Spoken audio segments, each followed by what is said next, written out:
La canción grabada en un casete viejo explicó por qué mi madre nunca habló de su juventud. Rodrigo nunca había visto a su madre llorar hasta aquella tarde de octubre en que encontró el casete. Estaba en el pequeño cuarto de tiliches de la casa familiar en la colonia Narvarte de Ciudad de México, buscando decoraciones navideñas que su madre, Rosa, le había pedido que bajara del estante más alto. Al mover una caja de cartón descolorida, algo cayó al suelo con un golpe seco. Una pequeña grabadora Panasonic de los años 80, de esas que venían con radio integrado, y junto a ella un casete sin etiqueta, apenas con las iniciales RM 1982, escritas con tinta azul desvanecida en el plástico transparente. Antes de continuar la historia, por favor, ayuda al canal suscribiéndote y dejando tu like. Así podremos seguir trayendo más historias como esta para ustedes. Rodrigo tenía 32 años y sentía que conocía a su madre como cualquier hijo conoce a quien lo crió. Sabía que le gustaba el café muy cargado por las mañanas,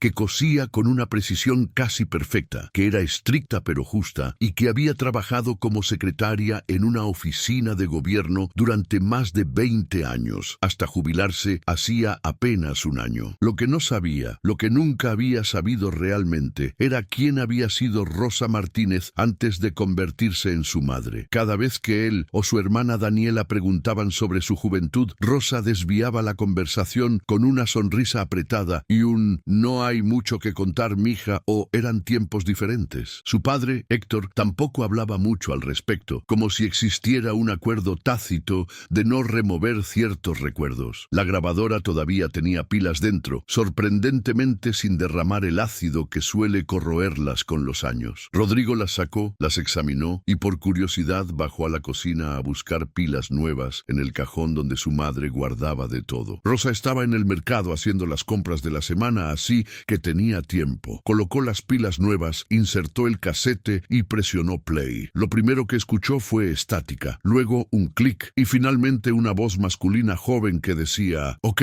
Rosa, ya está grabando. Es tu turno». Se escuchaba nerviosismo en esa voz, también ternura. Luego, después de una risa suave y femenina que Rodrigo reconoció inmediatamente como la de su madre, pero más joven, más ligera, comenzó a sonar una guitarra acústica. Alguien tocaba con destreza los primeros acordes de una canción que Rodrigo no reconoció de inmediato, pero que tenía ese sabor inconfundible de la música de protesta de los 70 y 80. Y entonces su madre comenzó a cantar. La voz era inconfundiblemente suya, pero completamente diferente. No era la voz cansada y controlada que Rodrigo conocía, sino una voz llena de pasión, de juventud, de algo que sonaba peligrosamente parecido a la rebeldía. Cantaba sobre justicia, sobre verdad, sobre no rendirse ante el silencio impuesto. La letra hablaba de estudiantes caídos, de memoria que no se borra, de promesas de nunca olvidar. Rodrigo sintió un escalofrío recorrerle la espalda. Cuando la canción terminó, hubo aplausos, varias voces que celebraban, y luego la misma voz masculina del principio: «Perfecta, amor. Esta la vamos a tocar en la manifestación del sábado. La gente necesita escuchar esto. Necesitan recordar». Su madre respondió, y su voz sonaba diferente, cargada de una emoción que Rodrigo jamás había escuchado en ella. «Tengo miedo, Miguel. Cada vez hay más retenes, más amenazas. Lo que le pasó a Claudia la semana pasada». La voz masculina la interrumpió suavemente. «Por eso mismo no podemos callarnos, Rosa. Por Claudia, por todos los que ya no pueden alzar la voz. Esa es nuestra responsabilidad». Rodrigo sintió que el piso se movía bajo sus pies. Miguel, ese no era el nombre de su padre. Manifestación, estudiantes caídos. Su madre nunca había mencionado participación política alguna. Rebobinó el casete y lo escuchó de nuevo, esta vez grabando el audio en su celular. Había algo en la urgencia de esas voces, en la pasión contenida en esa canción, que le decía que estaba frente a algo importante, algo que había permanecido enterrado por razones que aún no comprendía. Revisó la caja donde había encontrado la grabadora. Dentro había algunas fotografías viejas, también sin identificación. En una de ellas aparecía su madre. No podía tener más de 23 o 24 años, con el cabello largo hasta la cintura, una blusa bordada de esas que usaban en los 70, sosteniendo una guitarra. Junto a ella, con el brazo alrededor de sus hombros había un hombre joven de cabello oscuro y abundante, sonrisa amplia, lentes redondos al estilo de John Lennon. Rodrigo volteó la fotografía. Detrás, con la misma tinta azul desvanecida, decía Miguel y yo, Casa del Lago, junio 1982, antes de que todo cambiara. Escuchó la puerta principal abrirse. Su madre había regresado del mercado. Rodrigo guardó rápidamente el casete y las fotografías en su mochila, devolvió la grabadora a la caja y bajó las escaleras tratando de actuar con naturalidad. Rosa estaba en la cocina acomodando las verduras en el refrigerador, tarareando una melodía que Rodrigo ahora reconocía. Era la misma canción del casete, pero sin letra, como si el hábito de esa melodía hubiera sobrevivido décadas después de que las palabras fueran silenciadas. ¿Encontraste las decoraciones, hijo?, preguntó ella sin voltear,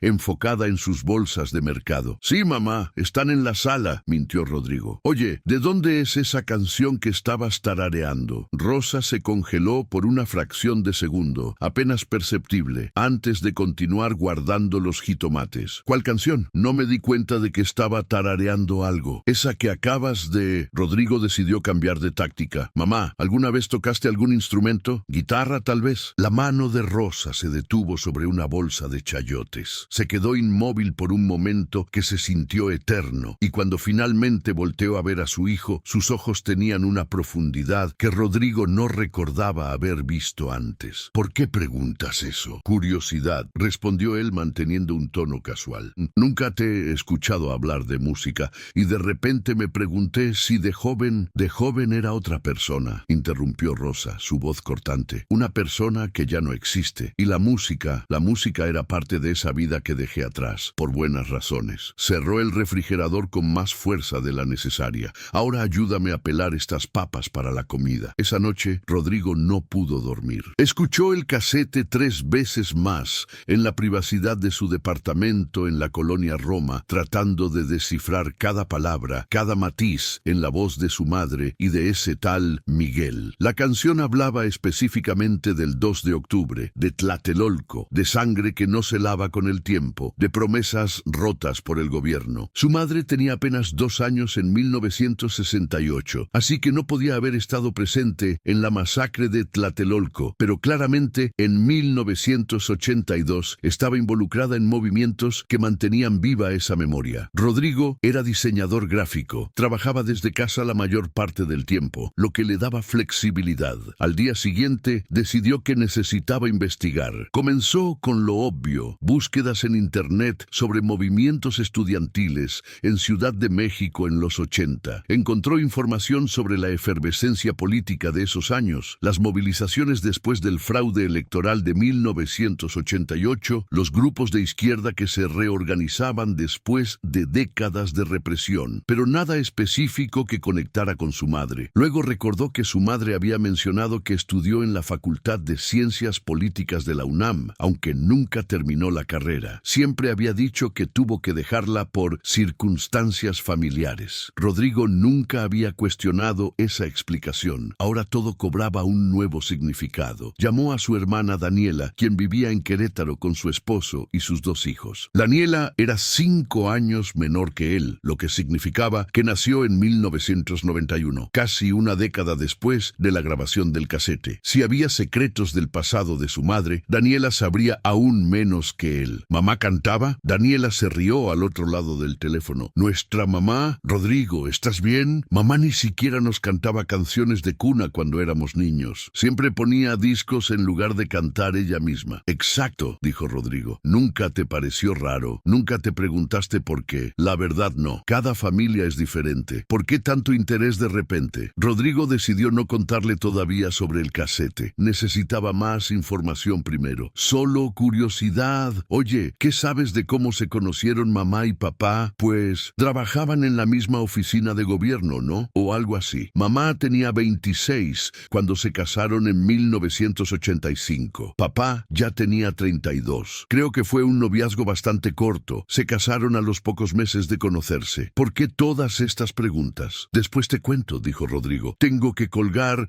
Dale un beso a los niños. Después de colgar, Rodrigo se quedó mirando el casete sobre su escritorio. 1982. Su madre tenía 23 años. Se casó casó 3 años después, en 1985. ¿Qué había pasado en esos 3 años? ¿Quién era Miguel? ¿Y por qué su madre había guardado este casete durante casi 40 años en lugar de destruirlo? Decidió que necesitaba hablar con alguien que hubiera conocido a su madre en esa época. Sus abuelos maternos habían fallecido hacía años, pero recordó que su madre tenía una hermana mayor, su tía Leticia, con quien mantenía contacto esporádico. Vivía en Coyoacán y trabajaba como maestra de primaria jubilada. Rodrigo no la veía desde hacía al menos 2 años, pero recordaba que Leticia siempre había sido más abierta y conversadora que su madre. Al día siguiente por la tarde, se presentó sin avisar en la casa de su tía, en la calle Francisco Sosa, una construcción antigua con patio central y macetas por todos lados. Leticia se sorprendió al verlo, pero lo recibió con el cariño de siempre, ofreciéndole inmediatamente café y pan dulce. ¡Qué sorpresa, sobrino! ¿Todo bien con tu mamá? Todo bien, tía. De hecho, vengo a preguntarte sobre ella. Sobre su juventud, específicamente. La expresión de Leticia cambió sutilmente. Se sentó frente a él con su taza de café entre las manos y lo observó con atención. ¿Qué quieres saber? ¿Mamá tocaba la guitarra? Leticia suspiró profundamente, como si esa simple pregunta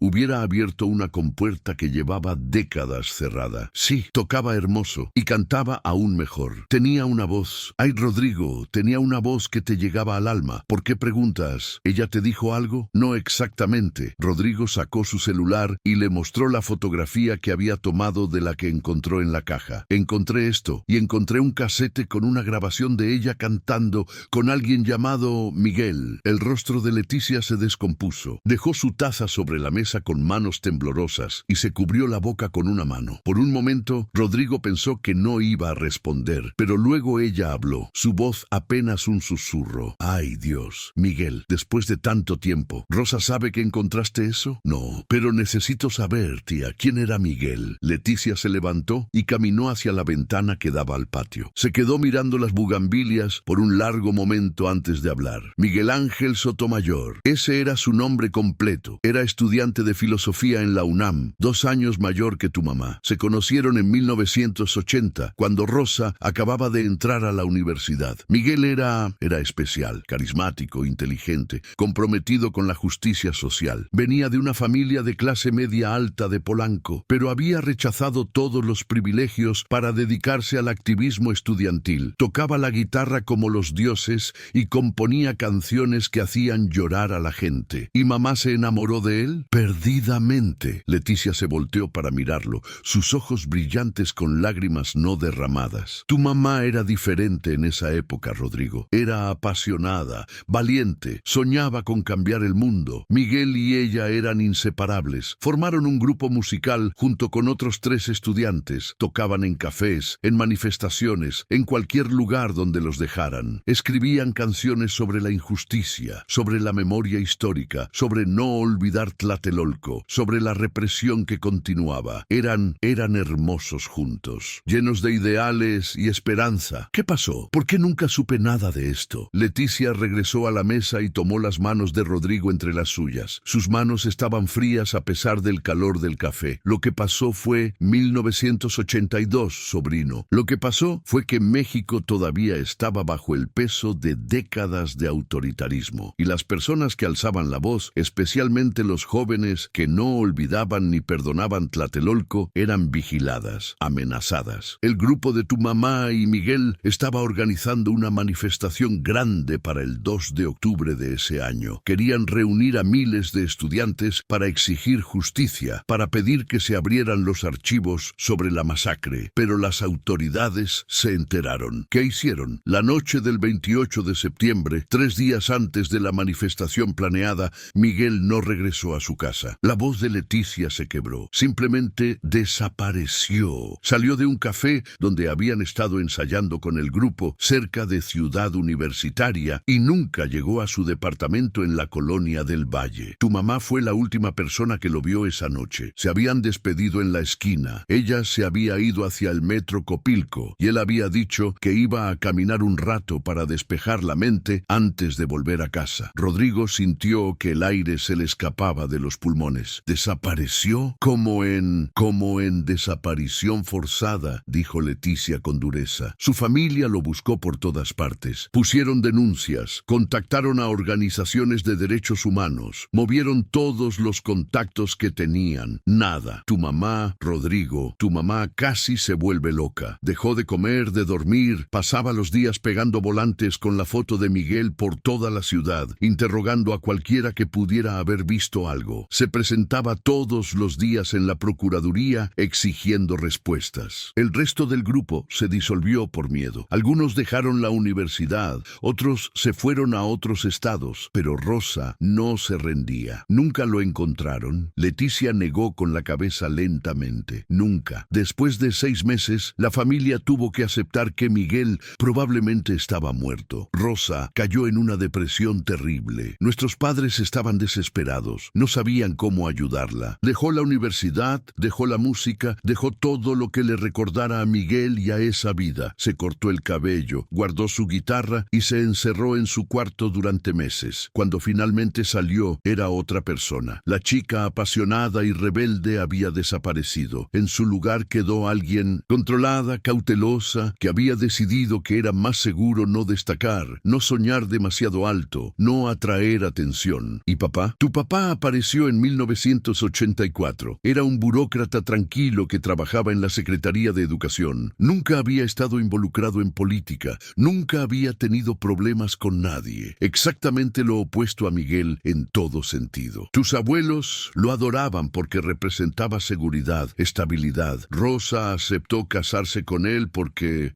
necesitaba enterrar el pasado, supongo. Héctor era un buen hombre. Nunca le preguntó demasiado sobre su vida anterior y ella nunca le contó. Construyeron una vida tranquila, ordinaria, segura. Tuvieron hijos, siguieron adelante, pero nunca hablaba de esos años. Era como si hubieran sido borrados de su historia. Rodrigo sintió lágrimas quemando sus ojos. Toda su vida había visto a su madre como alguien un poco fría, contenida, que rara vez mostraba emociones intensas. Ahora entendía que no era frialdad lo que había visto, sino las cicatrices profundas de un trauma que nunca había sanado. ¿Por qué nadie me contó esto? ¿Por qué Daniela y yo crecimos sin saber nada? Porque tu mamá lo pidió expresamente. Nos hizo prometer a todos, a mí, a nuestros padres, a los pocos amigos que sabían, que nunca mencionaríamos esa época frente a ustedes. Dijo que quería que crecieran sin ese peso, sin ese miedo. Quería que tuvieran una infancia normal, una vida donde no tuvieran que mirar por encima del hombro, donde pudieran confiar en las autoridades, donde pudieran ser jóvenes sin terror. Así que todos guardamos silencio, respetamos su decisión, aunque no estuviéramos de acuerdo. ¿Alguna vez supieron más sobre lo que le pasó a Miguel? Investigaciones posteriores, archivos desclasificados. En los 90, cuando comenzaron a abrirse algunos archivos sobre la Guerra Sucia, la familia de Miguel intentó buscar información de nuevo. Encontraron que su nombre aparecía en una lista de personas vigiladas por la Dirección Federal de Seguridad, la policía política de esos tiempos. Había reportes de seguimiento, fotografías de él en manifestaciones, transcripciones de conversaciones interceptadas. El expediente terminaba abruptamente el 28 de septiembre de 1982. Después de esa fecha, nada, como si simplemente hubiera dejado de existir. La familia presentó el caso ante la Fiscalía Especial para Movimientos Sociales y Políticos del Pasado, que se creó en 2002, pero nunca hubo una resolución. El expediente sigue abierto, técnicamente, pero sin avances. Rodrigo se quedó en silencio, procesando todo. Finalmente preguntó, ¿por qué crees que mamá guardó ese casete todos estos años? Si quería olvidar, ¿por qué no lo destruyó? Leticia sonrió con tristeza, porque a pesar de todo no podía destruirlo. Era la voz de Miguel, ¿entiendes? Era la prueba de que él había existido, de que su amor había sido real, de que esos sueños que compartieron no eran imaginarios. Tu mamá enterró todo, las fotografías, las cartas, los recuerdos,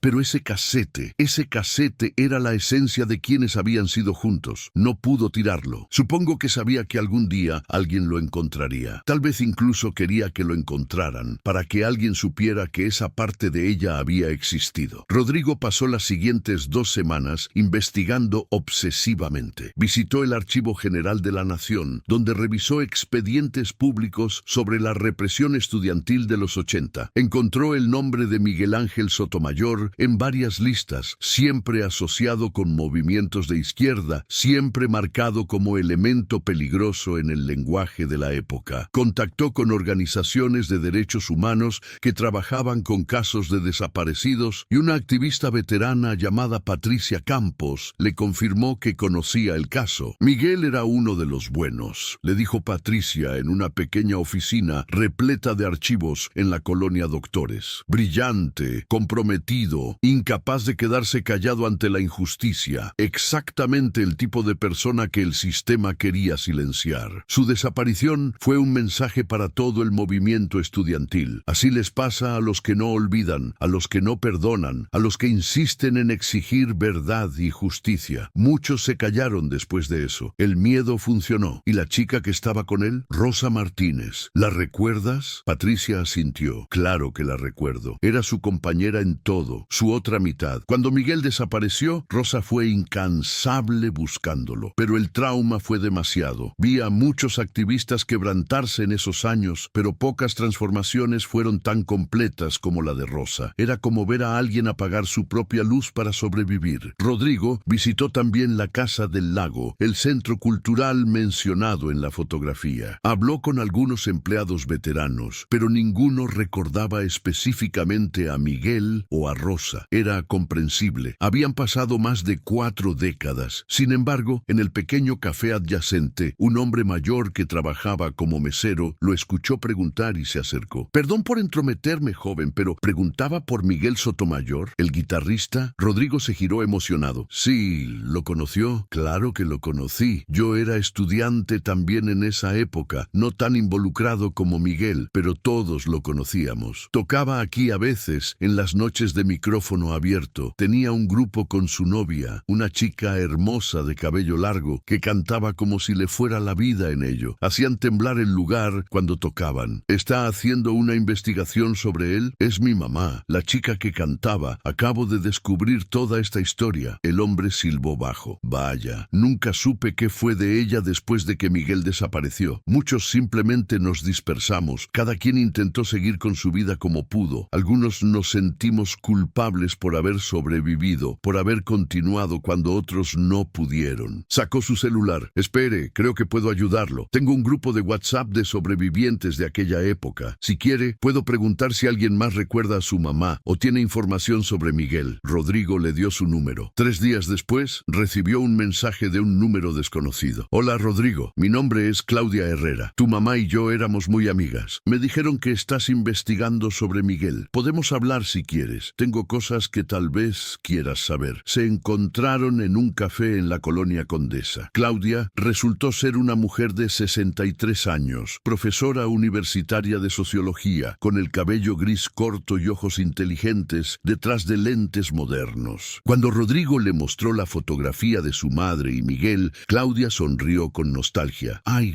Rosa! Mira qué joven era, qué llena de vida. Y Miguel era especial. ¿Sabes que tu mamá me salvó la vida? ¿Cómo? Yo fui la Claudia mencionada en la grabación que encontraste. Rodrigo debió verse sorprendido, porque Claudia se rió. Sí, el mesero del café me contó que habías encontrado un casete. Miguel y Rosa grabaron varias canciones en septiembre del 82. Planeaban sacar un disco independiente después de la manifestación de octubre. En esa grabación, tu mamá le menciona a Miguel lo que me había pasado una semana antes, ¿verdad? Rodrigo asintió, recordando las palabras exactas. Lo que le pasó a Claudia la semana pasada. Me secuestraron agentes de la Dirección Federal de Seguridad el 20 de septiembre. Me tuvieron 3 días en un lugar que nunca pude identificar, interrogándome sobre nuestro grupo, sobre nuestros planes para la manifestación, amenazándome con hacerme desaparecer como habían hecho con otros. Me dejaron ir finalmente con una advertencia clara. Si continuaba con el activismo, la próxima vez no saldría viva. Llegué al departamento de tu mamá directamente de allí, destruida, aterrorizada. Ella me cuidó, me consoló, me dijo que entendía si necesitaba alejarme del grupo. No me juzgó. Una semana después, desapareció Miguel, y yo siempre he cargado con la culpa de pensar que mi secuestro fue la advertencia final que no supimos leer. No fue tu culpa, dijo Rodrigo instintivamente. Eso me ha dicho mi terapeuta durante 30 años, respondió respondió Claudia con una sonrisa triste. A veces casi lo creo. Mira, Rodrigo, necesito contarte algo que tal vez Rosa nunca te dirá. La noche que desapareció Miguel, tu mamá y él habían tenido una discusión. No una pelea, sino una conversación difícil. Rosa estaba asustada después de lo que me pasó a mí. Le había pedido a Miguel que consideraran posponer la manifestación, reorganizarse de manera menos visible, protegerse mejor. Miguel se negó. Dijo que el miedo era exactamente lo que el sistema quería provocar, que rendirse ante las amenazas era traicionar a todos los que ya habían caído. Rosa sabía que tenía razón, pero también sabía que estaban en peligro real. Se despidieron esa noche con esa tensión entre ellos, esa pregunta sin resolver de si el compromiso con la causa valía el riesgo de todo, incluyendo sus vidas. Y luego él desapareció y ella vivió el resto de su vida con esa conversación como última memoria. Exactamente. Rosa me llamó enloquecida a las 3 de la mañana del 29 de septiembre. Miguel no había llegado a su departamento, no contestaba el teléfono. Fuimos juntas a buscarlo. Pasamos la noche recorriendo hospitales, delegaciones de policía, cualquier lugar donde pudiera estar. Nada. Y mientras buscábamos, Rosa no dejaba de repetir. Le dije que tuviéramos cuidado,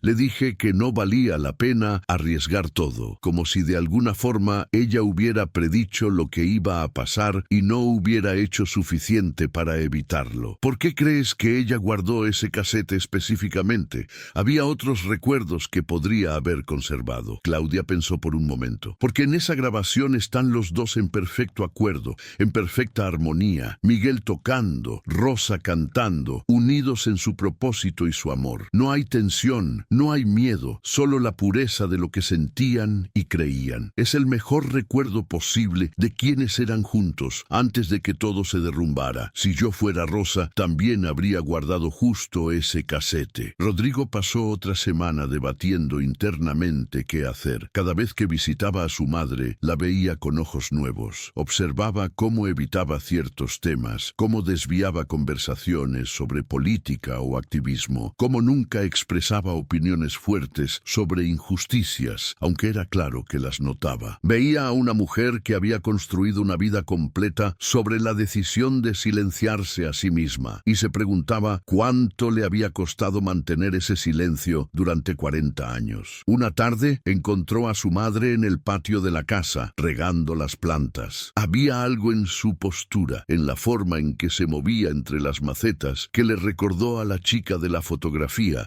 la que sostenía la guitarra con esa sonrisa libre. Decidió que era momento. Mamá, necesito hablarte de algo. Rosa no levantó la vista de las plantas. ¿Qué pasa, hijo? Encontré un casete en el cuarto de Tiliches, un casete con una grabación tuya cantando, con Miguel. Las manos de Rosa se congelaron sobre la regadera. Se quedó completamente inmóvil, como una estatua. Rodrigo podía ver la tensión en sus hombros, la forma en que sus dedos se apretaban alrededor del plástico de la regadera. Pasó un minuto completo antes de que hablara, y cuando lo hizo, su voz salió como un susurro roto. ¿Lo escuchaste? Sí. Rosa dejó caer la regadera al suelo. Se llevó las manos a la cara y comenzó a temblar. Rodrigo se acercó rápidamente y la guió hasta la banca de hierro forjado bajo el árbol de guayaba. Se sentó junto a ella y esperó. Finalmente, su madre bajó las manos. Sus ojos estaban rojos pero sin lágrimas, como si hubiera llorado tanto en otra vida que ya no le quedaran. No quería que lo supieras. No quería que supieras sobre esa Rosa, sobre esa vida. Quería que tú y Daniela crecieran sin ese peso. Tía Leticia me contó lo que pasó y hablé con Claudia Herrera y con otros que los conocieron. Mamá, ¿por qué nunca nos dijiste quién eras realmente? Porque esa persona ya no existe, dijo Rosa con voz firme. Esa chica que cantaba y creía que podía cambiar el mundo murió la noche que desapareció Miguel. Lo que quedó después tuvo que aprender a sobrevivir en un mundo donde las personas que alzaban la voz desaparecían, donde los ideales te podían costar la vida. Así que construí una nueva Rosa, una que fuera segura, ordinaria, invisible, una que pudiera darte una vida tranquila a ti y a tu hermana sin que tuvieran que mirar por encima del hombro. ¿Entiendes eso? Entiendo el miedo, mamá. Entiendo el trauma. Pero no entiendo por qué guardaste el casete si querías olvidar todo. Rosa finalmente lo miró a los ojos. Porque no podía destruirlo. Era lo último que tenía de Miguel, de su voz, de quienes habíamos sido tenido juntos. Sabía que debía deshacerme de todo, que era más seguro borrar cualquier rastro de esa vida, pero ese casete, cada vez que lo intentaba tirar, no podía. Era como si al destruirlo estuviera matándolo a él otra vez, estuviera negando que todo aquello había sido real. Así que lo escondí, donde pensé que nadie lo encontraría, y me dije que ahí estaría guardado como prueba de que una vez había sido valiente, de que una vez había amado con todo mi ser, de que una vez había creído que la justicia era posible. ¿Alguna vez supiste qué le pasó? ¿Realmente qué le pasó? Rosa negó con la cabeza lentamente. Oficialmente, nada. Nunca encontramos su cuerpo. Nunca hubo una confirmación. La familia contrató investigadores privados.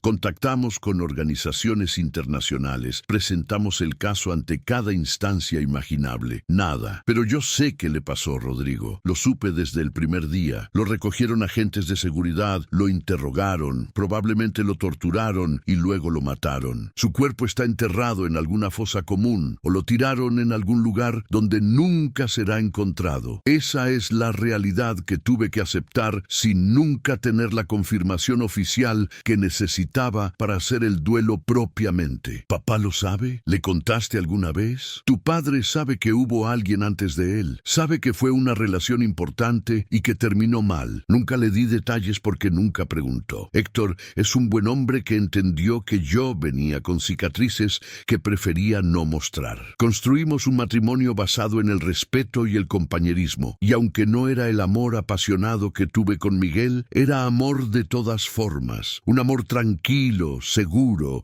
que me permitió reconstruirme lentamente. No fue justo para él, tal vez, tener una esposa que nunca pudo entregarle completa su corazón, pero hice lo mejor que pude con los pedazos que me quedaban. Rodrigo sintió una ola de emoción atravesarlo. Mamá, no tenías que cargar con esto sola durante 40 años. Podrías habernos dicho, podrías haber compartido ese peso. ¿Y qué hubiera ganado? Pasarles mi trauma, hacerlos vivir con miedo de que el sistema puede arrebatarte a las personas que amas sin consecuencias. No, Rodrigo, mi decisión de silencio fue un acto de amor. Quería que crecieran libres de eso, pero no fuiste libre tú. Has vivido 40 años en una prisión que tú misma construiste. Rosa se quedó callada por un largo momento, mirando las plantas del patio. Finalmente habló, su voz apenas audible. A veces las prisiones son la única forma de sobrevivir. No espero que lo entiendas, pero quiero intentarlo. Quiero conocer a esa Rosa que existió antes. Quiero saber sobre Miguel, sobre su música, sobre sus sueños. Quiero que me cuentes todo lo que puedas, no para juzgarte o para decirte que deberías haber hecho las cosas diferente, sino porque eres mi madre y mereces que alguien conozca tu historia completa. Fue entonces cuando Rosa finalmente lloró. Fueron lágrimas silenciosas que resbalaban por sus mejillas mientras permanecía inmóvil en la banca. Rodrigo la abrazó y sintió como su madre temblaba contra él, soltando décadas de dolor contenido. Se quedaron así hasta que el sol comenzó a ocultarse, pintando el patio con tonos dorados y anaranjados. Durante las siguientes semanas, Rosa comenzó a hablar,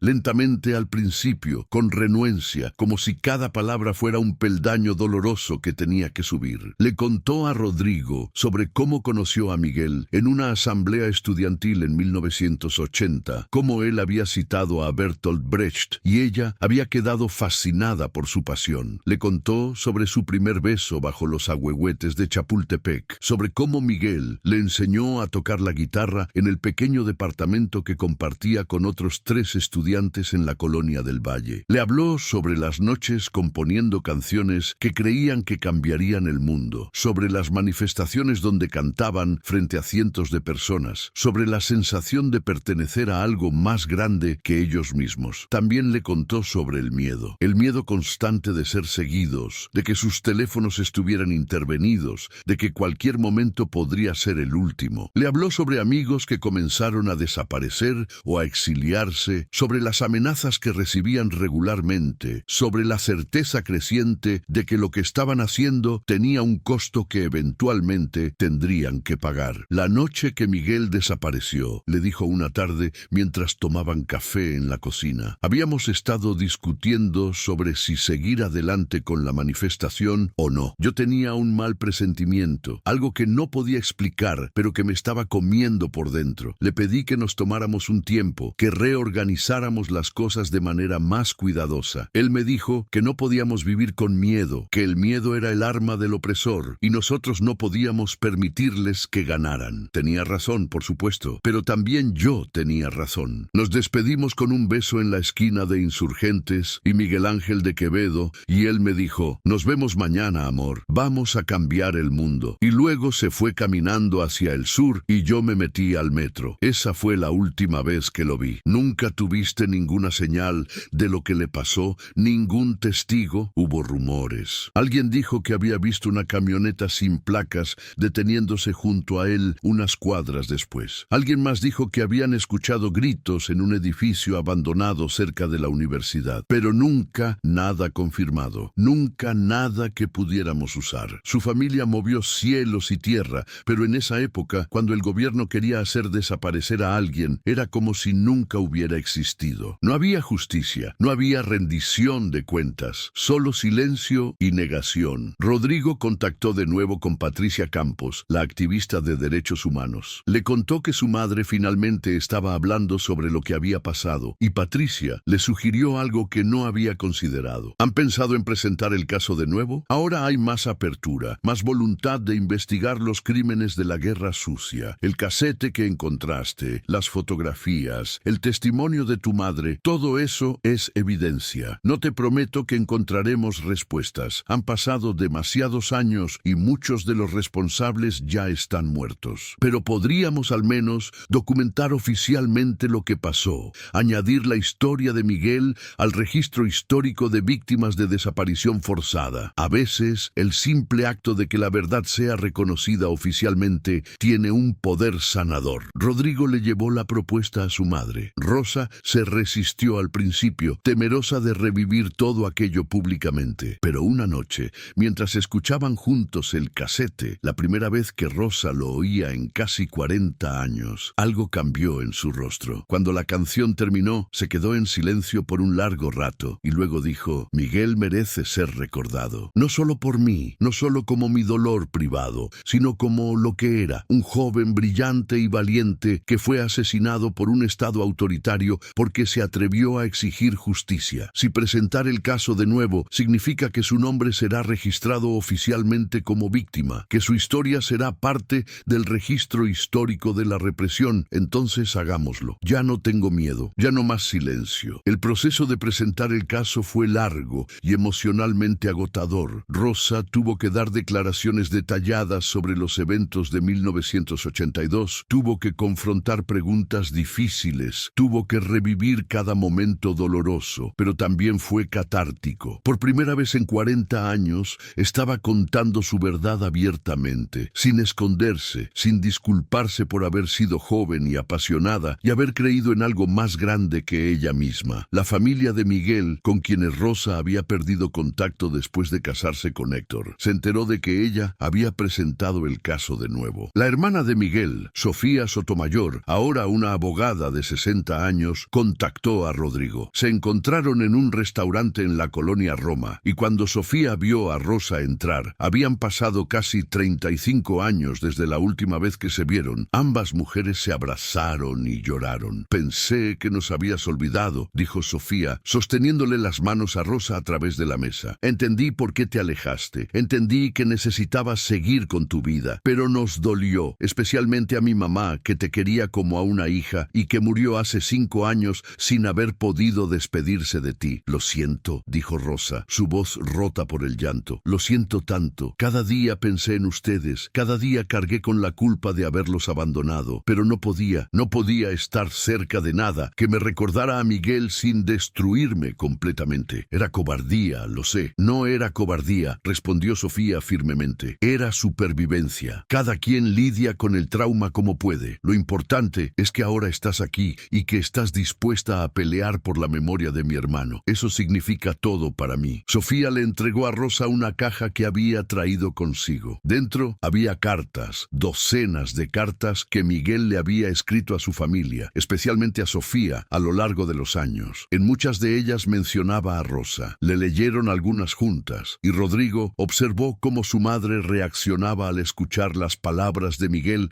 décadas después de su muerte. Mi Rosa es extraordinaria, decía una carta de julio de 1982. No solo por su talento, que es inmenso, sino por su valentía. Tiene más coraje que 10 hombres juntos, pero también tiene algo más importante. Tiene compasión. Nunca olvida que detrás de las estadísticas de represión hay personas, familias, historias. Esa combinación de fuerza y humanidad es lo que hace que nuestro movimiento sea diferente. Si logramos cambiar algo en este país, será porque personas como Rosa se negaron a volverse tan duras como el sistema que combatimos. Rosa se cubrió la boca con la mano al escuchar esas palabras. Él tenía tanta fe en mí y yo me convertí exactamente en lo que él no quería. Me volví dura, cerrada, silenciada. No, dijo Rodrigo suavemente, te volviste lo que necesitabas ser para sobrevivir. Pero esa Rosa que Miguel describió nunca murió completamente. Está aquí, ahora, luchando por su memoria. Está en la forma en que criaste a Daniela y a mí para ser justos y compasivos. Está en cada momento en que viste una injusticia en las noticias y apretaste los labios, pero no dijiste nada, porque el dolor de reconocerla era demasiado. Siempre estuvo ahí, solo dormida, esperando el momento correcto para despertar. La investigación formal del caso duró 6 meses. No llevó a arrestos. La mayoría de los posibles responsables estaban muertos o eran imposibles de identificar con certeza después de tantos años. Pero sí llevó a una declaración oficial de la Comisión Nacional de Búsqueda de Personas reconociendo a Miguel Ángel Sotomayor como víctima de desaparición forzada y añadiendo su caso al registro oficial de crímenes de Estado de la Guerra Sucia. Era un reconocimiento pequeño, insuficiente comparado con la magnitud de la pérdida, pero significaba que oficialmente, históricamente, la verdad sobre lo que le había pasado a Miguel estaba registrada. La familia organizó una ceremonia de memoria en la Plaza de las Tres Culturas, en Tlatelolco, el mismo lugar donde habían masacrado a estudiantes en 1968, donde Miguel y Rosa habían soñado con manifestarse en 1982. Asistieron sobrevivientes de aquella época, familiares de otros desaparecidos, activistas actuales que continuaban la lucha por la memoria y la justicia. Rosa habló públicamente por primera vez en 40 años sobre Miguel, sobre su amor, sobre su pérdida, sobre el costo del silencio. Me callé durante 4 décadas, dijo frente a la audiencia reunida, su voz firme a pesar de las lágrimas que corrían por su rostro. Me callé porque tenía miedo, porque estaba rota, porque pensé que el silencio protegería a mis hijos del dolor que yo había experimentado. Pero el silencio no nos protege. El silencio es cómplice. Miguel Ángel Sotomayor fue un joven brillante que fue asesinado por un Estado que temía a las personas que pensaban, que cuestionaban, que se negaban a olvidar. Su crimen fue soñar con un México más justo. Su castigo fue ser borrado, desaparecido, como si nunca hubiera existido, pero sí existió. Amó, cantó, luchó, soñó. Y mientras yo viva, mientras cualquiera de nosotros que lo conocimos viva, su memoria permanecerá. Ya no más silencio, ya no más olvido. Después de la ceremonia, Rosa le pidió a Rodrigo que la llevara a un lugar. Era un pequeño estudio de grabación en la colonia Narvarte, modesto pero profesional. Rosa había contactado con ellos con anticipación. Entró llevando una guitarra, la misma guitarra que había guardado durante 40 años, que había pertenecido a Miguel, que él había usado para tocar esa canción en 1982. Quiero grabar la canción de nuevo, le dijo a Rodrigo. No para borrar la grabación original, esa permanecerá como un tesoro privado, sino para crear algo nuevo, una versión actual que podamos compartir públicamente, que pueda ser parte del registro histórico, que otros puedan escuchar y recordar. Mi voz es diferente ahora, más vieja, más quebrada,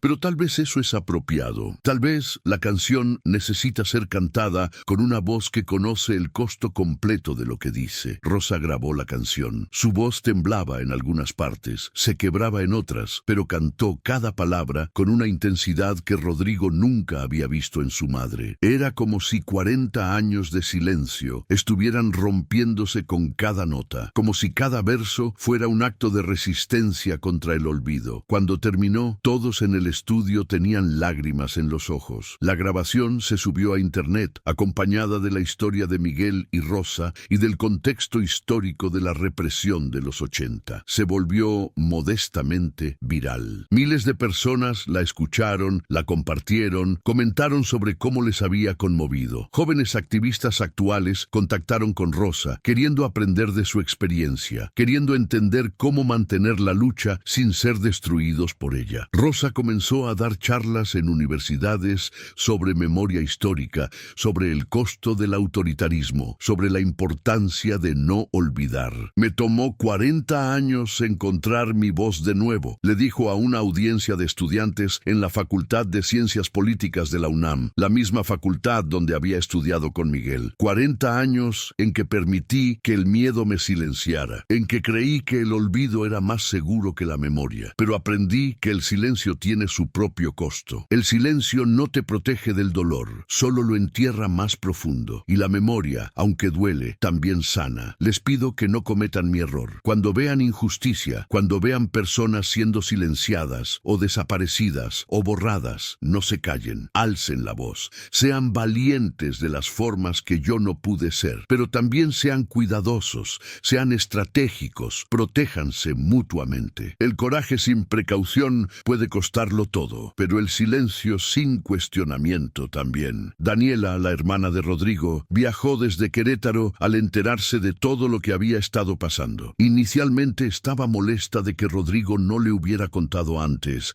pero después de escuchar la historia completa, de ver el casete, de hablar con su madre, entendió por qué las revelaciones habían tenido que desarrollarse lentamente. Toda mi vida pensé que mamá era simplemente práctica, poco expresiva. Ahora entiendo que cada vez que nos abrazaba de esa forma tan apretada, cada vez que nos decía que nos cuidáramos cuando salíamos, cada vez que reaccionaba con terror exagerado cuando llegábamos tarde sin avisar, todo eso venía de un trauma profundo que nunca nos había contado. Me hubiera gustado saberlo antes, poder entenderla mejor, pero también respeto por qué lo guardó. A su manera nos estaba protegiendo. La familia de Miguel invitó a Rosa, Rodrigo y Daniela a una ceremonia privada en el panteón donde estaban enterrados los padres de Miguel. Aunque el cuerpo de Miguel nunca fue encontrado, colocaron una placa conmemorativa junto a las tumbas de sus padres. La placa decía Miguel Ángel Sotomayor López, 1958-1982. Músico, activista, soñador, desaparecido por atreverse a exigir justicia, nunca olvidado. Rosa colocó flores frescas frente a la placa. Se quedó allí por un largo rato, sus labios moviéndose en palabras que solo ella y Miguel podían escuchar.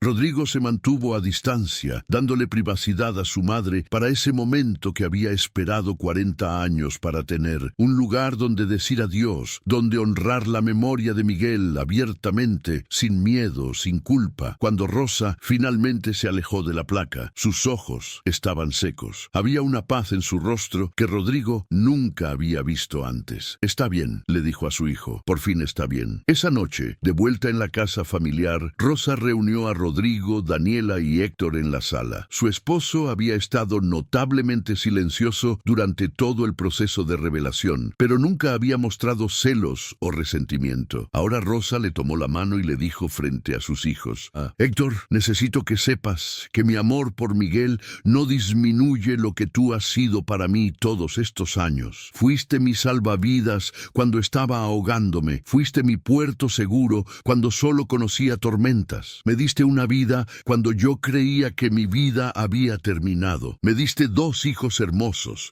Me diste paciencia y respeto cuando yo estaba rota. Te debo más de lo que puedo expresar y te amo de maneras que tal vez nunca entenderé completamente, pero que son profundas y reales. Miguel fue mi primer gran amor y su pérdida me marcó para siempre. Pero tú fuiste mi segundo amor, el amor que me salvó, y eso tiene su propio valor irreemplazable. Héctor, con sus ojos también húmedos, respondió: Siempre supe que cargabas con algo profundo, Rosa. Nunca pregunté porque respeté tu necesidad de mantenerlo privado, pero me alegra que finalmente puedas hablar de ello, que puedas liberarte de ese peso. Te amo tal como eres, con todas tus cicatrices y toda tu historia. Nada de lo que has revelado cambia eso. Rodrigo observó a sus padres abrazarse y sintió que algo fundamental en su comprensión de la familia había cambiado. Había pasado toda su vida viendo matrimonios en términos simples: amor apasionado, o conveniencia fría. Ahora entendía que podía haber algo intermedio, algo más complejo y profundamente humano. Dos personas construyendo una vida juntas desde el entendimiento mutuo de que ambos eran seres rotos, tratando de encontrar sanación en la compañía del otro. En los meses siguientes, Rosa comenzó a tocar la guitarra de nuevo, primero en privado, luego para la familia, eventualmente en pequeñas reuniones de sobrevivientes de la guerra sucia y familiares de desaparecidos. No cantaba solo las canciones viejas de protesta, sino que comenzó a componer nuevas, canciones sobre memoria y sanación, sobre el largo camino del silencio al testimonio, sobre cómo las cicatrices pueden eventualmente convertirse en fuentes de fortaleza. Rodrigo se dedicó a documentar la historia completa. Trabajó con Patricia Campos y con un pequeño colectivo de realizadores para crear un cortometraje documental sobre Miguel, Rosa y la represión estudiantil de los 80. El casete original se convirtió en la pieza central del documental, reproducido en su totalidad, con subtítulos que explicaban el contexto histórico. El documental se presentó en el Festival Internacional de Cine de Morelia y ganó el premio a Mejor Cortometraje Documental Mexicano. Más importante aún, se convirtió en material educativo usado en escuelas secundarias y preparatorias para enseñar sobre la guerra sucia y la importancia de la memoria histórica. Una tarde, casi un año después de haber encontrado el casete, Rodrigo estaba en la casa familiar ayudando a su madre a organizar el cuarto de tiliches. Rosa había decidido que era momento de limpiar de verdad, de no guardar más cosas solo por miedo o nostalgia mal dirigida. Mientras trabajaban,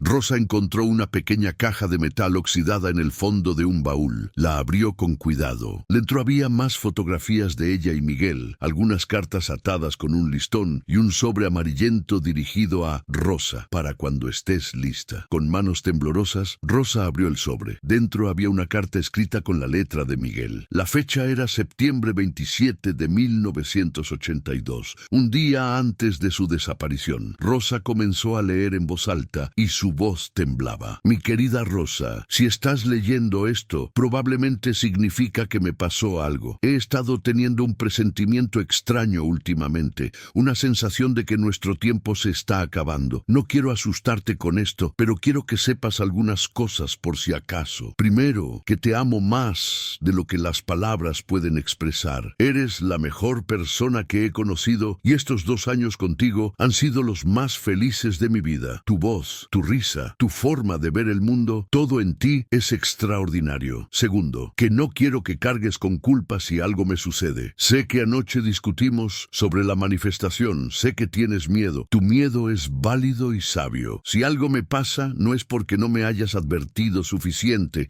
o porque no hayas hecho suficiente para protegerme. Es porque vivimos en un sistema que castiga a quienes se atreven a disentir. Esa responsabilidad es de ellos, no tuya. Tercero, y esto es lo más importante, si algo me pasa, quiero que sigas adelante con tu vida. Quiero que encuentres felicidad de nuevo, que ames de nuevo, que cantes de nuevo. No te pido que me olvides. Sé que eso es imposible y no lo desearía, pero tampoco quiero que te encadenes a mi memoria de tal forma que no puedas vivir plenamente. La mejor forma de honrarme sería que fueras feliz, que usaras ese talento increíble que tienes, que compartieras tu voz con el mundo. Sé que si algo me pasa, querrás seguir luchando. Eso es hermoso y te honra, pero también quiero que sepas que está bien retirarse si necesitas hacerlo. El activismo no define quién eres. Tu humanidad, tu compasión, tu talento, esas cosas son más fundamentales que cualquier causa. Si necesitas alejarte para sanar, hazlo sin culpa. La lucha continuará con o sin nosotros. Tu bienestar es más importante. Y si algún día tienes hijos, cuéntales sobre esta época. Cuéntales sobre lo que creíamos, sobre lo que soñábamos, no para cargarlos con nuestro dolor, sino para que entiendan que vale la pena luchar por un mundo mejor, pero que también vale la pena proteger tu humanidad en el proceso. Te amo, Rosa. Si estás leyendo esto, probablemente ya no estoy, pero quiero que sepas que cada momento que pasé contigo valió cualquier precio. Tu amor hizo mi vida completa. Siempre tuyo, Miguel. Cuando Rosa terminó de leer, estaba temblando. Rodrigo la abrazó y sintió como su madre se aferraba a él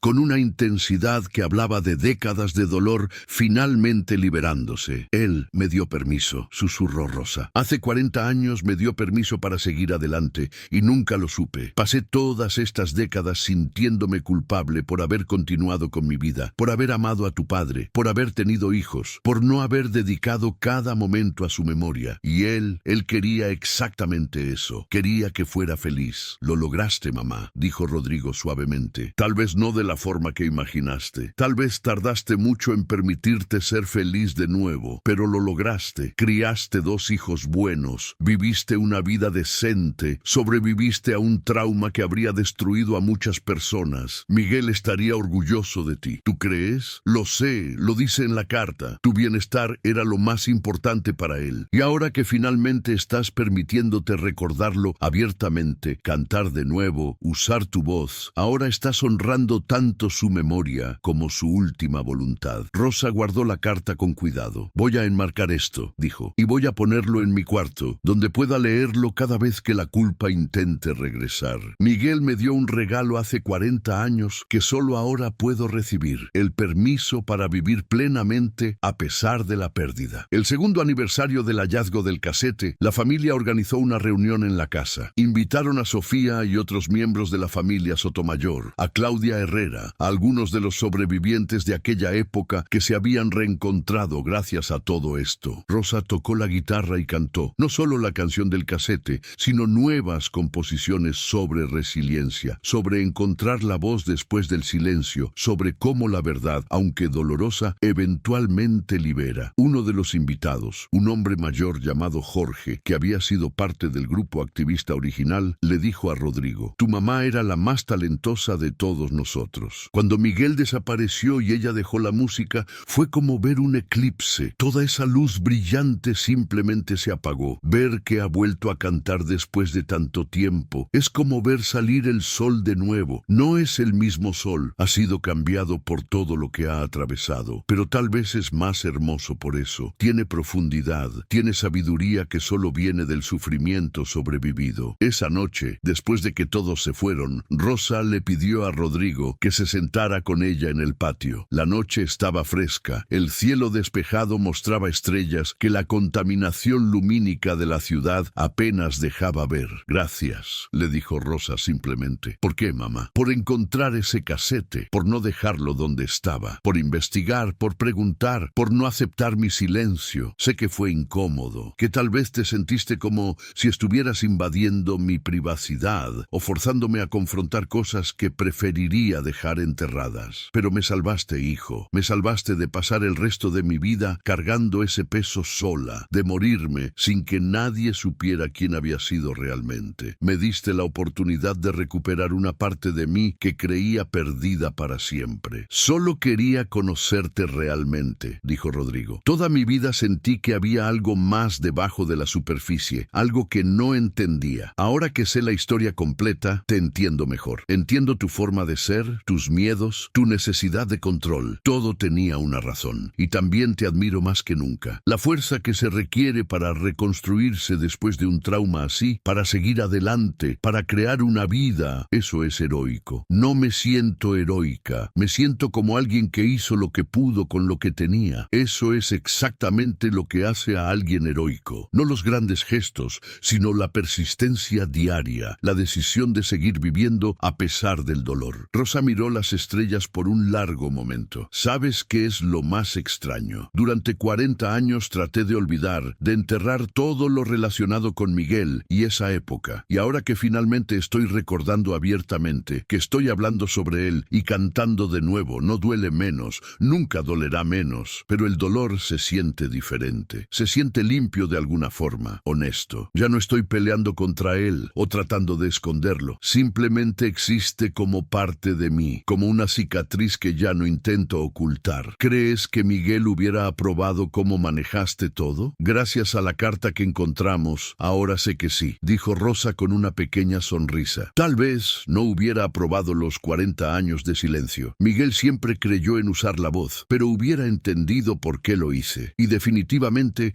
aprobaría que finalmente esté hablando, que esté usando la historia de lo que nos pasó para educar a otros, para mantener viva la memoria de aquella época. Eso es lo lo que él hubiera querido. Pasaron varios minutos en silencio cómodo, madre e hijo, compartiendo el espacio, cada uno perdido en sus propios pensamientos. Finalmente, Rosa habló de nuevo. Hay algo más que necesito decirte, algo que me tomó todo este año entender. ¿Qué es? Que encontraras ese casete no fue accidente. Quiero decir, sí fue accidente que estuviera en esa caja específica, que tú fueras quien la moviera, pero que lo guardara durante 40 años en lugar de destruirlo, que lo escondiera en un lugar donde eventualmente sería encontrado, eso no fue accidente. Creo que alguna parte de mí siempre supo que necesitaba que esta historia saliera a la luz eventualmente, que necesitaba que alguien, tal vez mis hijos o mis nietos, supiera quién había sido antes. Así que lo guardé, como una botella lanzada al mar del tiempo,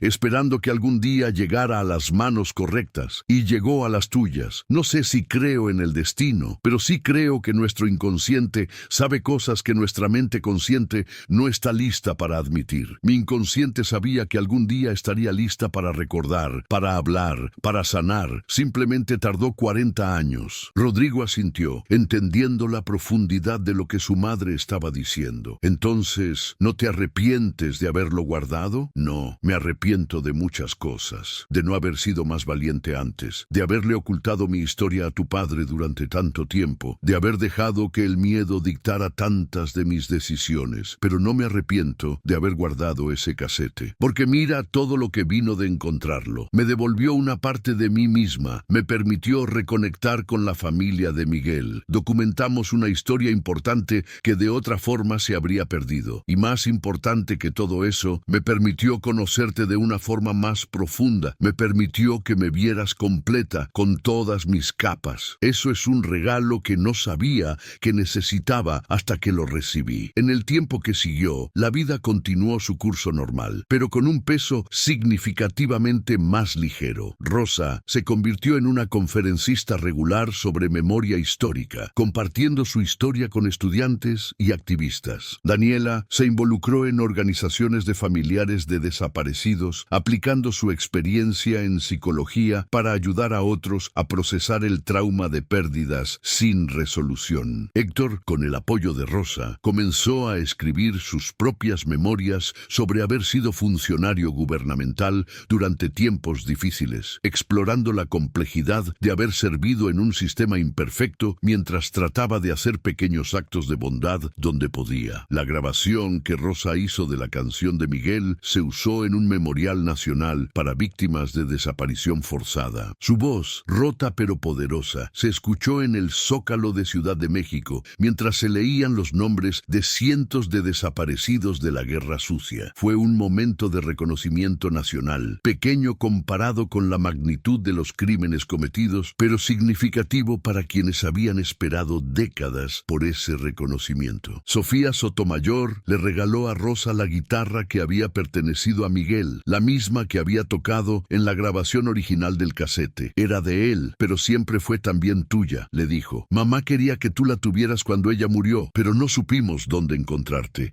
Ahora que estamos de nuevo en contacto, quiero que la tengas. Miguel hubiera querido que siguieras haciendo música con ella. Rosa aceptó la guitarra con lágrimas en los ojos. Esa noche tocó para su familia las primeras canciones que Miguel le había enseñado 43 años atrás, y aunque sus dedos ya no tenían la misma agilidad, la emoción en su interpretación era más profunda que nunca. 3 años después del hallazgo del casete, Rodrigo se convirtió en padre. Él y su pareja llamaron a su hija Esperanza Sofía. Esperanza por la esperanza de justicia que había motivado a Miguel y a Rosa. Sofía por la hermana de Miguel que había mantenido viva su memoria durante tantos años. En la presentación del bebé, Rosa sostuvo a su nieta y le cantó la canción del casete, pero modificada, con versos nuevos sobre las nuevas generaciones que continuarían la lucha por la memoria y la justicia. Nunca pensé que volvería a cantar esta canción, le dijo Rosa a Sofía Sotomayor, quien también estaba presente. Y definitivamente nunca pensé que la cantaría para mi nieta, con un corazón lleno de esperanza en lugar de dolor. Miguel hubiera amado esto, hubiera amado ver cómo su legado continuó de formas que nunca imaginamos. Ya no es solo su legado, respondió Sofía, es también el tuyo. La forma forma en que sobreviviste, te reconstruiste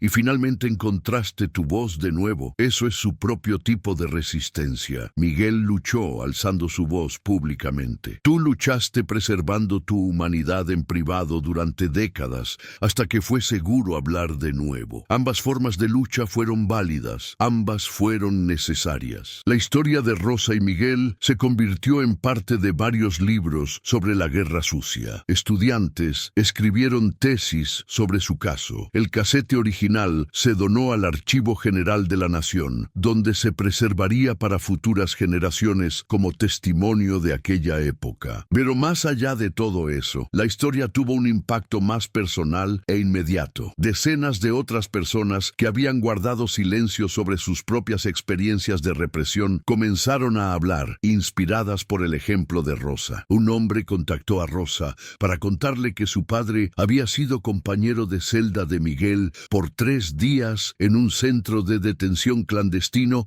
antes de que los separaran. Era la primera confirmación concreta, después de 41 años, de lo que le había pasado a Miguel inmediatamente después de su secuestro. Rosa viajó a entrevistar al hombre, quien ahora tenía 73 años. Le contó que Miguel había sido torturado, pero se había mantenido firme, negándose a dar nombres de otros activistas, cantando canciones de protesta, incluso cuando le pegaban. Su valentía nos dio fuerza a los demás que estábamos ahí, dijo el hombre. Nunca he podido olvidarlo. Me alegra saber que finalmente alguien está contando su historia. Rosa lloró al escuchar eso, pero fueron lágrimas diferentes a las que había llorado durante 40 años. Ya no eran lágrimas de pura pérdida y desesperación, sino lágrimas de reconocimiento, de orgullo por el hombre que había amado, de gratitud de finalmente saber algo de sus últimos días. Una tarde, 5 años después del hallazgo del casete, Rosa estaba en el patio de su casa preparando un pequeño concierto para un grupo de estudiantes universitarios que habían solicitado escucharla tocar. Rodrigo llegó con Esperanza, que ahora tenía 2 años y medio, corriendo con la energía incansable de los niños pequeños. «Vuela, canta», exigió la niña, usando su versión abreviada de abuela. Rosa sonrió y tomó la guitarra de Miguel. «¿Qué quieres que cante, mi amor?» «La canción del abuelo Miguel», respondió Esperanza sin dudarlo. Rodrigo observó cómo su madre se congelaba por un momento, pero solo por un momento. Luego sonrió, una sonrisa genuina, sin la sombra de dolor que había acompañado cualquier mención de Miguel durante tanto tiempo, y comenzó a tocar. Mientras Rosa cantaba para su nieta la canción que había grabado con Miguel hacía más de 40 años, Rodrigo sintió que algo se completaba. Un ciclo que había comenzado con dolor y silencio terminaba con música y verdad compartida. Las nuevas generaciones conocerían la historia, cargarían la memoria, pero no el trauma sin procesar. Conocerían a Miguel no como una ausencia dolorosa, sino como una presencia honrada, como un ejemplo de valentía que venía con lecciones sobre protegerse mientras se lucha. Esa noche, después del concierto, Rosa se quedó sentada sola en el patio durante un rato, sosteniendo la guitarra de Miguel. Rodrigo la observaba desde la ventana, respetando su necesidad de ese momento privado. Vio cómo su madre hablaba en voz baja, como si estuviera teniendo una conversación con alguien invisible. Sabía que estaba hablando con Miguel, poniéndolo al día sobre la vida que había vivido sin él, sobre la familia que había construido, sobre cómo finalmente había encontrado la forma de honrarlo sin ser destruida por su ausencia. Cuando Rosa finalmente entró, sus ojos brillaban con una luz que Rodrigo ahora reconocía. No era felicidad simple, sino algo más complejo, más profundo. Era paz, era aceptación, era la capacidad de cargar el dolor sin ser aplastada por él, de recordar sin ser consumida por el recuerdo, de honrar el pasado mientras vivía plenamente en el presente. «¿Estás bien, mamá?», preguntó Rodrigo suavemente. «Sí», respondió Rosa, y por primera vez en 43 años realmente lo creía. «Estoy bien», porque la canción grabada en un casete viejo no solo había explicado por qué Rosa nunca había hablado de su juventud, había explicado, eventualmente, cómo volver a encontrar su voz. No era la misma voz que había tenido a los 23 años, llena de la certeza apasionada de la juventud. Era una voz que había conocido la pérdida,